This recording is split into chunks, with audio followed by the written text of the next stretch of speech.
This team isn't auditioning for Lane. So I think where it, kind of starting to lean into this Lane stuff because again, you've been very clear on this.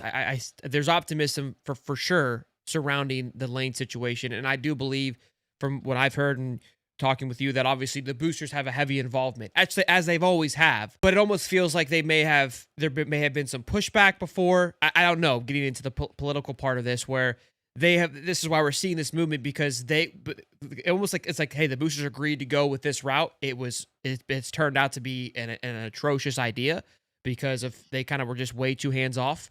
And that's where I believe where the strong stance still feels that, hey, our number one option is still very much in sight.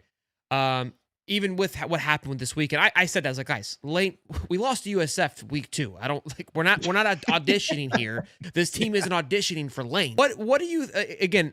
I know you still. I'm assuming you still feel very optimistic on Lane coming to Mhm. Gainesville as of today. I don't nothing has changed from anything that I've heard.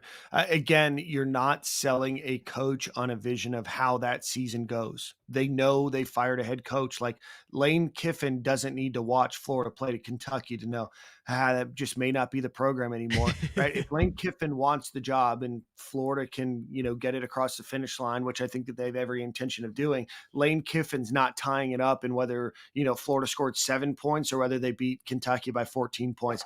That's not how these searches go, right? But your goal with Lane Kiffin isn't going to be, hey, Florida goes 4-8 this year. It's not going to be, hey, Lane Kiffin, you need to go 10-2 next year. You're out the door. It's going to be, hey, you've got to rebuild in the standard that you want and what your future of the program looks like. It's not tied to one game or just, how this season goes. If Florida fired Billy Napier for a reason, does like beating Kentucky matter, or like does going to the Gasparilla Bowl again really make a huge difference in whether Lane Kiffin's going to come to Florida or not? No, probably not.